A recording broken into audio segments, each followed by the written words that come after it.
Everybody. I am at a Black-owned beauty supply store here in the great state of Illinois. It's Matteson, Illinois. The name of the beauty supply store is Kiss Beauty. And I'm gonna just take you inside of the beauty supply store so you can meet the owner, you can hear her story.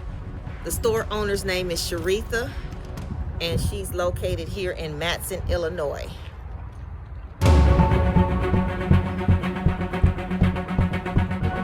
Kiss Beauty.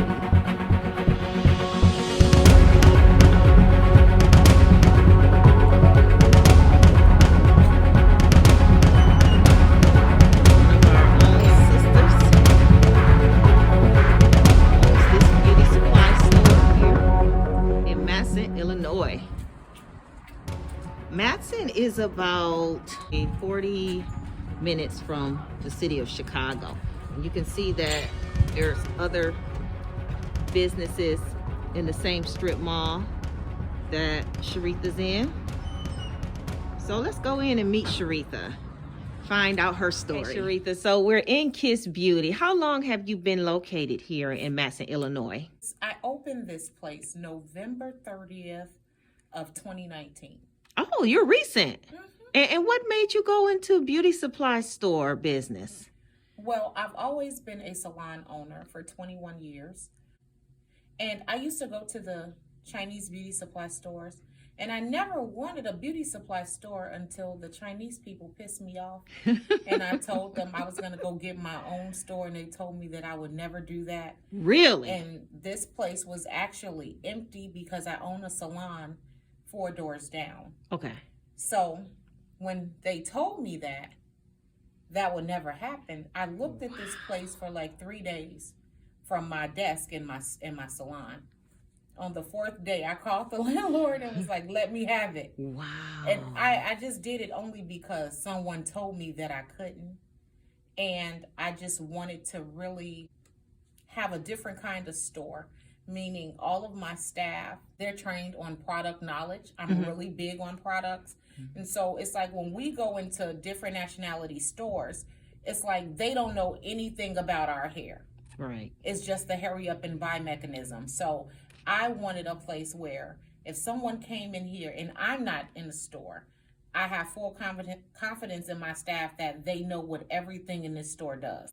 Wow. That was my reason for becoming a beauty supply store owner. I am just fascinated at the fact that the Asian actually had the audacity to tell you that you would never do that. Why do you think that Asian had that kind of confidence or audacity, I should say, to tell you something like that? You know, because that's the way that it's always been. You know, I'm known for being a giver. When I had my grand opening, I gave away a lot of stuff, even in my hair business. I'm a firm believer. If God tell me to do something, I'm going to do it. Any given day, you can come in my beauty supply store and everybody gets free products. I don't care how much it is. You gave me something free, and I was trying to come in a while ago and support you to make sure, hey, we keep these doors open for our Blacks. And you were giving, I said, well, man. I'm a big giver. I started, trying to help ladies that have beauty supply stores that don't have the resources or the accounts to try to get their stuff in their stores, because I know what I went through when I opened my store, and I didn't have anybody to come see about me or point me in the right direction. I just had to get real creative real quick. And so you it's so much. This is so rich.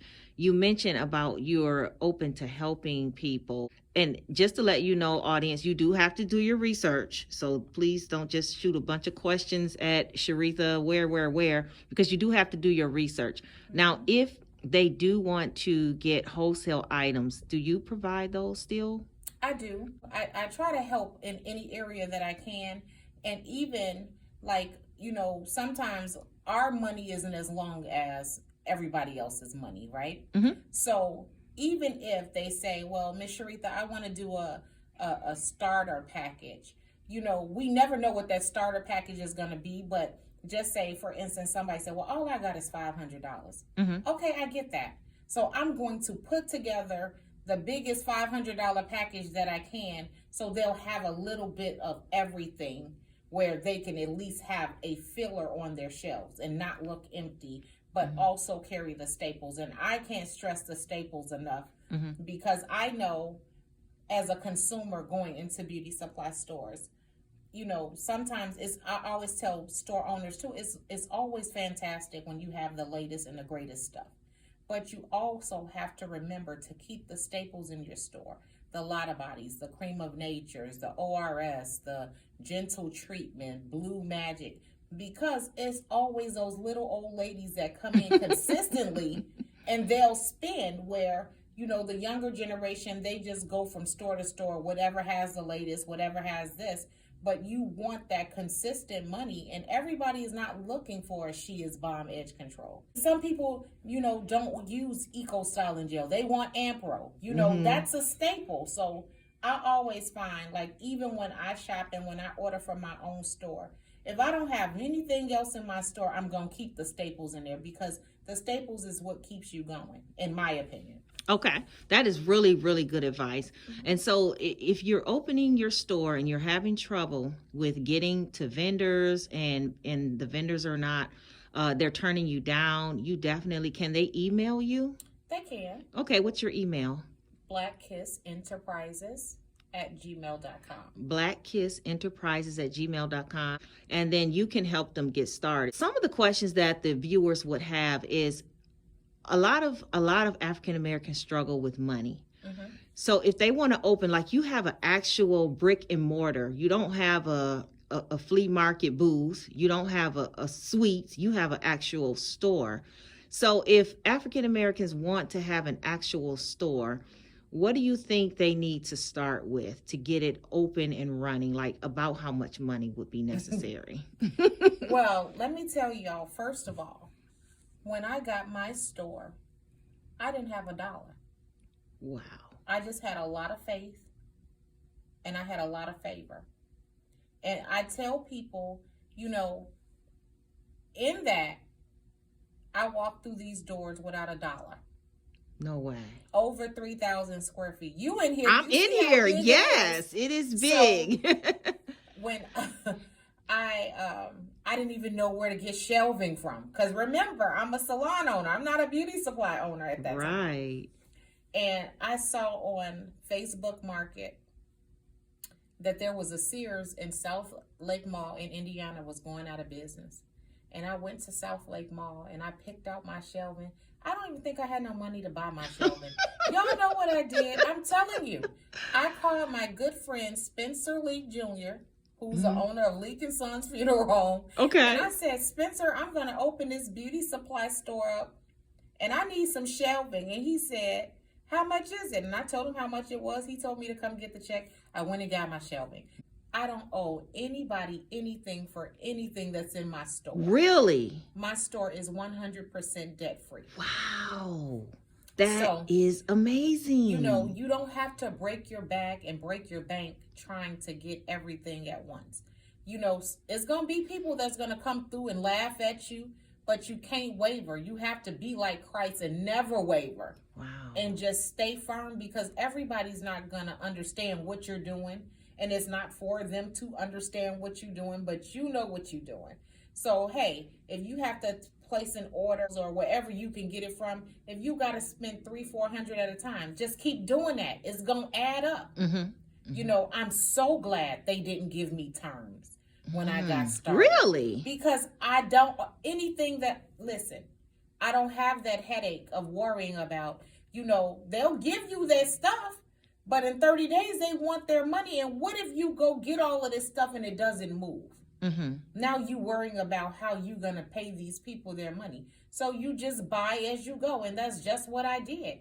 And when I got low, I would go restock up and I would just keep adding to the collection. And that's it. It's really inspiring to hear that, because I'm in the same boat where I have to flip. I'm always flipping money. I don't have a big boatload of money to go and just stock my store to the ceiling. And so every week or every 2 weeks, I'm stocking my store. And it can sometimes feel a little discouraging, like, oh man, how long am I going to have to do this? I would rather have a half-empty store with stuff that's moving Yes. than to have a fully stocked store where only one of this is moving, or two of these. You have to find your own niche in your own store. When I say I got creative, like when I didn't have a lot of product, I got on social media. I called for people who had their own shea butters, hair care line, makeup line. Hey, put them in the store. Okay. That's a dream of a lifetime for some people. Yeah. To have their stuff displayed to the world, and people know that they're there, because guess what? They don't have to pull up and pop their trunks and sell to people. It's dangerous anyway. Yes. But on an impulse, someone will come in and see it and they will purchase it. It's different strokes for different folks. You just have to find what works for you. And what would you tell people when they get discouraged? What's the most difficult part of being a Black beauty supply store owner? Well, you know what? I'm going to tell y'all for real. It wasn't always like this. I think in 1 month, I might have driven to my store and gave it the middle finger at least 3 times a day. I promise.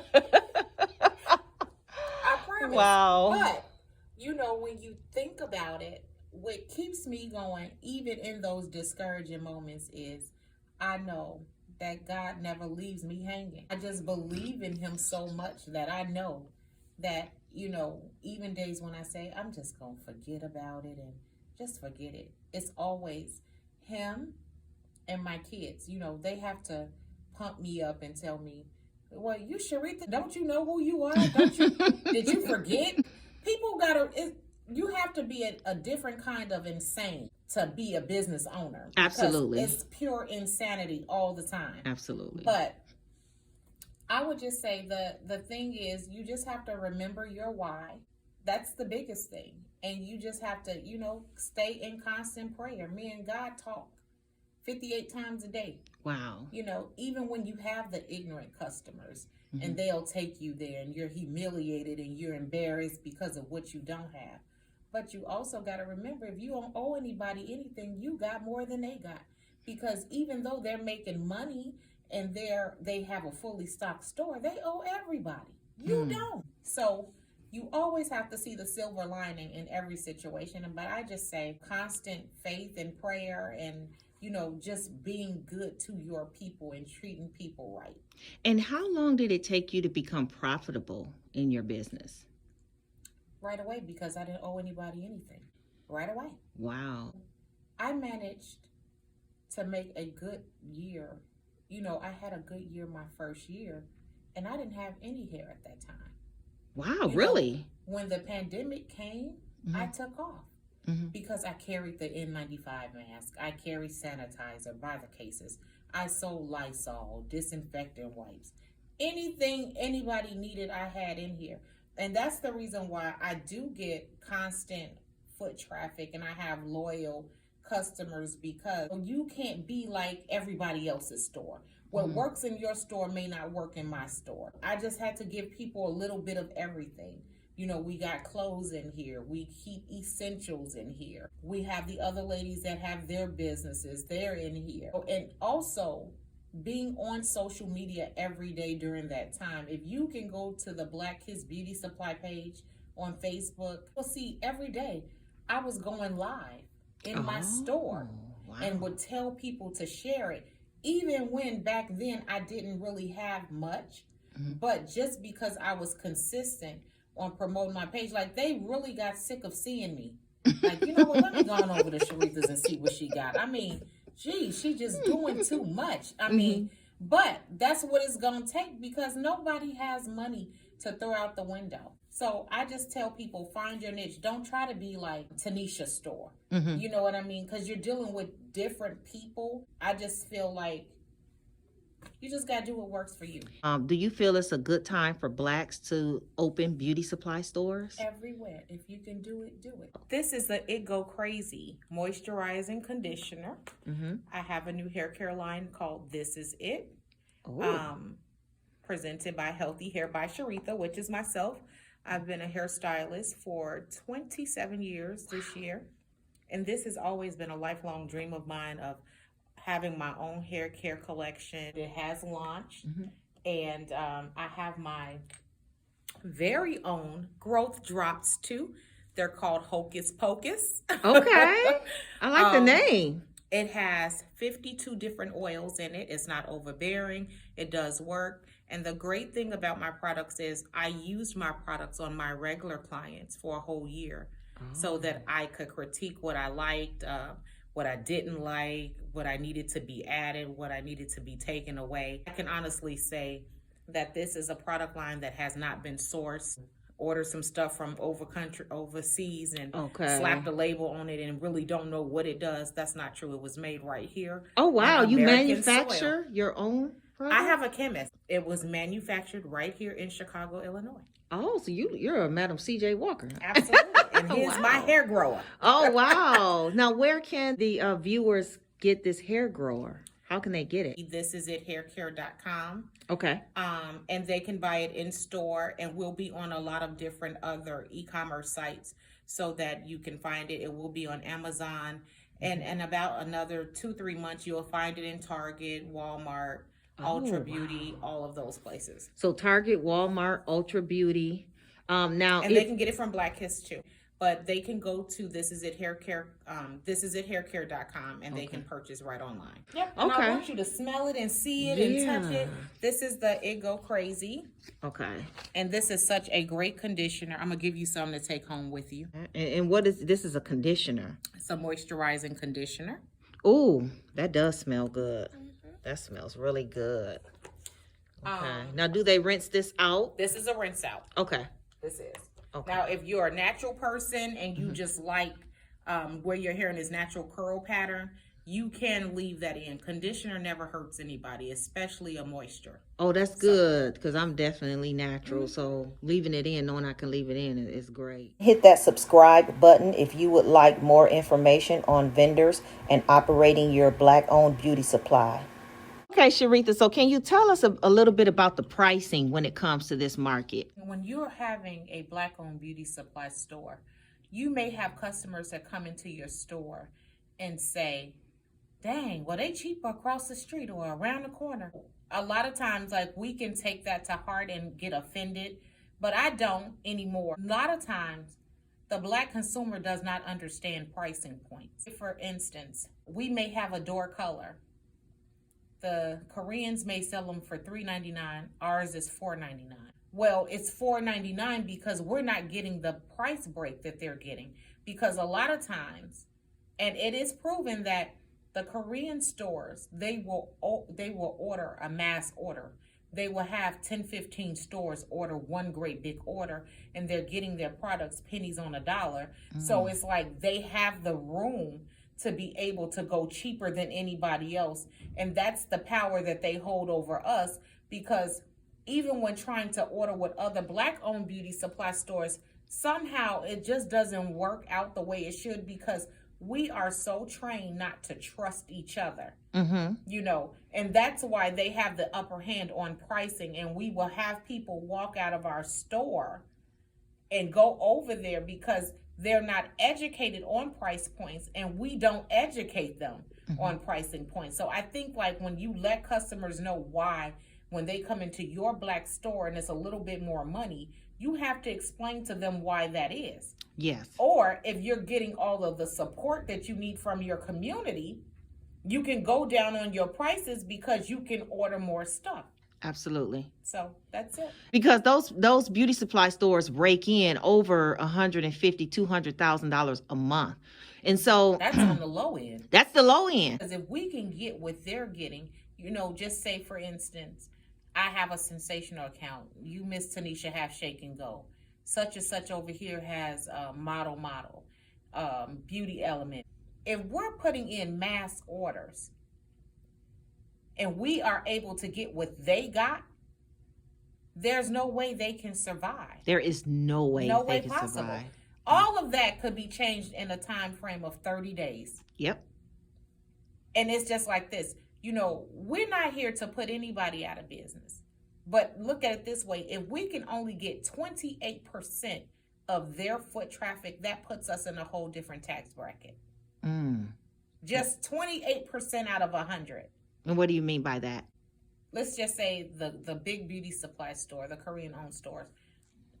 I don't see it being a hard thing for them making like, $8, $9, $10 million a year. Absolutely. If we could get 28% of that $10 million, that puts us in a different tax bracket, and that's on the low end. Oh, yeah. Because we ain't got that right now. Right. But I'm just saying, like, if we could just tap into it.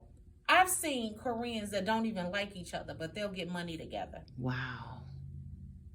Wow. And I'm just saying, like, I don't have to like this person. I don't have to deal with this person because we're here for one cause and one cause only. We're here to get these products and give them to our people and try to, rake in some of this money that they're making, but also keep in mind, be that Black-owned business to give back once you get on, because that goes a long way. So people come in the store, they don't have a mask. I don't have a mask. I'll give them a mask. Mm-hmm. Don't be afraid to be a giver. Right. Because God can't give you nothing with your hand like this. I'm not telling you to give away all your stuff, but just be kind. That goes a long way, and people will always remember what you did for them. I think it's essential as Black Americans that we support each other. As women and men, we need to give back to our own and support our own. So I'm happy to be here supporting this beauty shop, and I will be sharing this with other people as well. Awesome. Thank you. Girl, you are doing it.